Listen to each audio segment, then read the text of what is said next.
Hey guys, I'm Kyle Clemens, and today I wanted to make a helpful video for you guys concerning the CBE Hybrid Engage. I've got the 5-pin sight, and I saw where there were a lot of questions on how to set this sight up. I myself am fairly new to archery, so I've only been shooting for about 6 years. This is my fourth bow.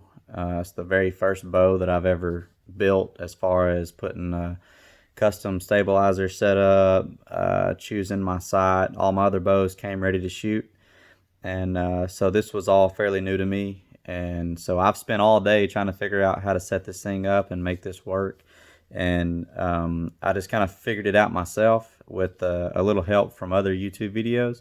But today I want to try to tell you guys what I couldn't learn from other videos, so that hopefully it'll help you in setting up your new Hybrid Engage 5-pin sight. It'll also work with the 3-pin sight.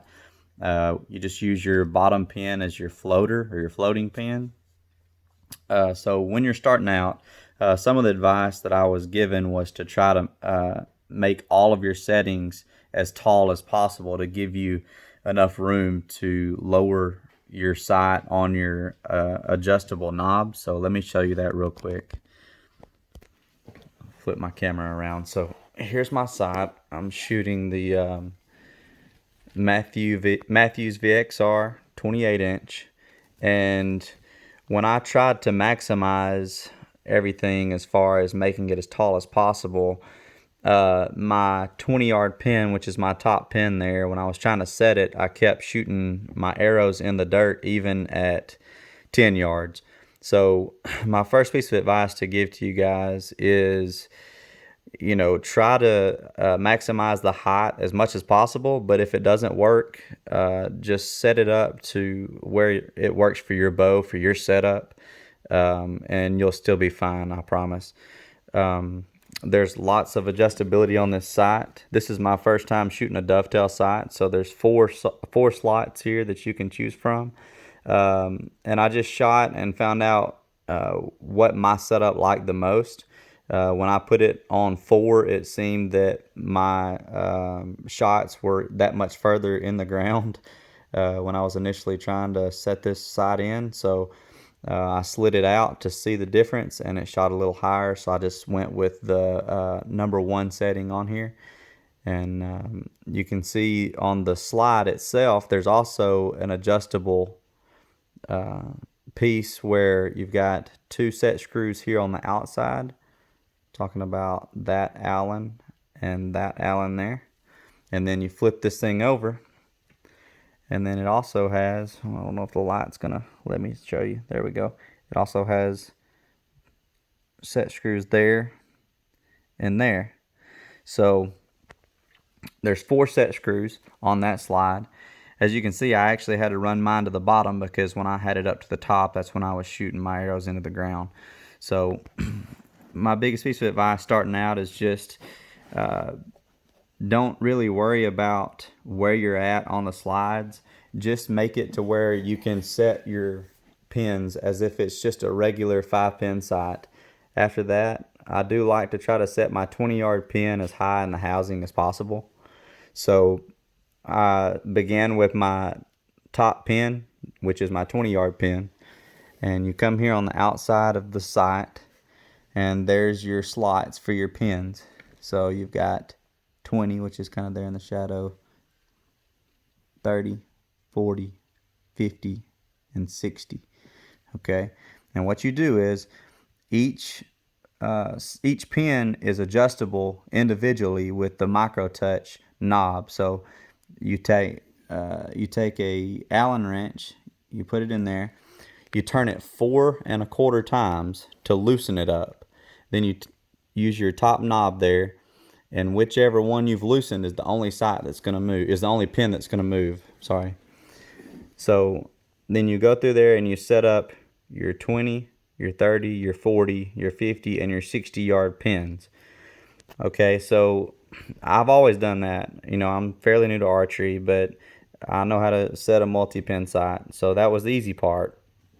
But then I was a little confused about how I needed to set my floating pin and how I needed to figure out which sight tape that I needed to use. And this CBE side, as far as quality, is a super nice side. It comes with metal sight tape, so you don't have to worry about your tape falling off or rubbing off or anything like that. That's metal engraved sight tapes, and they're held in, as you can see, by those two Allen screws there. And that red indicator tip is really easy to see as well.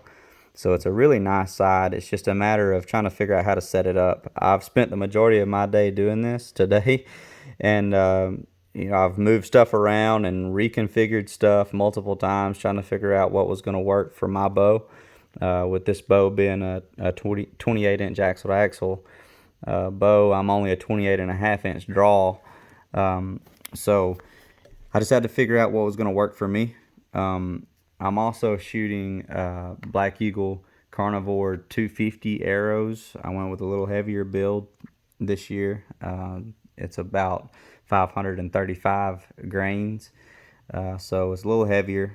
So you've just got to figure out where your pins are going to set, just like a fixed pin. Okay, but here's what I couldn't figure out, and I hope that this video helps you. I couldn't figure out whenever I just had my regular white sight tape. So it comes with this sight tape here on the sight. What I couldn't figure out is where I needed to set, come on, focus. There we go. What I couldn't figure out is where I needed to set that indicator, because where there are spare holes, see, there's a set screw there, so that hole is empty and the other hole on top is empty. So I could move that screw anywhere, and then as you can see with the little grooves there, that's adjustable as well.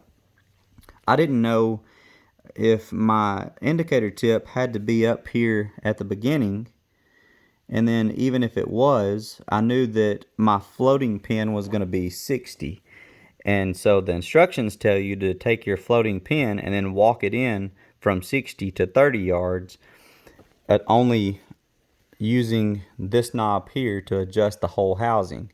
Well, if your tip is at the top, then that means you're going to run out of room to make your home mark, is what the instructions call that.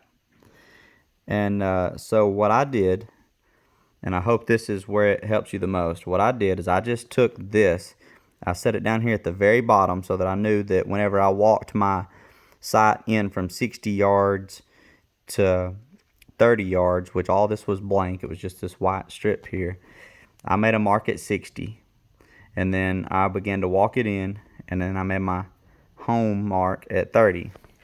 Alright, so then I came inside and I took this little sight gauge tool, and it's got marks there, and all you have to do to figure out which number you need to be shooting is take that and match it up as good as possible. It's got even numbers on one side, odd numbers on the other side, so you don't have to guess. And what I did just to verify is I took my white pin, or my white sight tape, and I put it on 30, and then I put it on 60 to verify that that number 6 was going to be the correct sight tape for me. Now, they call your 30-yard mark your home, but whenever my pin, whenever my indicator pin was down here and I put the sight tape on, it was on 60. But I had not moved my housing from where my floating pin, or my bottom pin, was on 30 yards. So all I did, and I hope this helps you, knowing that my bottom pin was going to yield a 30-yard shot, all I did, without moving anything after I made my second mark, is I moved this indicator pin from this hole to this hole, and I slid this groove until my indicator tip was on 30. So then, to go back to 0, all I have to do is unlock my housing And then you just take this back down on that housing knob until you get to 60. Now I know that my floating pin is set on 60 yards, just like my fixed pin sight's supposed to be. And what makes this a hybrid, as I've learned, because as I've said, I'm still kind of fairly new to archery, is if I want to use my bottom pin, I can kind of use it as a single pin sight and just using my bottom pin. So that's the reason I bought this sight to begin with, is because I shoot 3D and I'm a hunter. But I'm not okay with the idea of being at full draw on a deer that I've decided to take. I mainly hunt whitetail deer.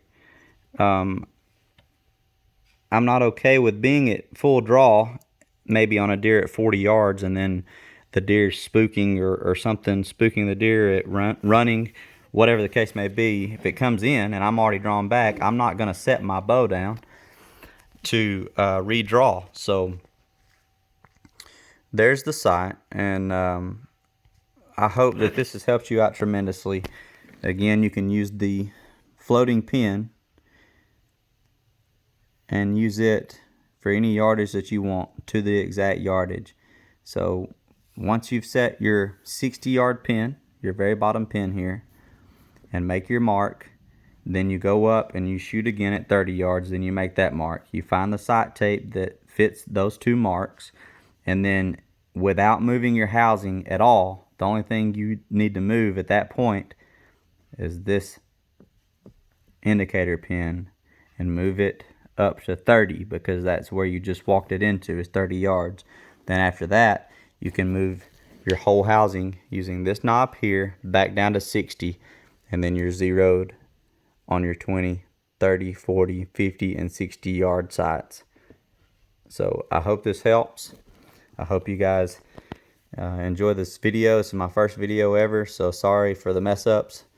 But let me know what you think, and God bless you.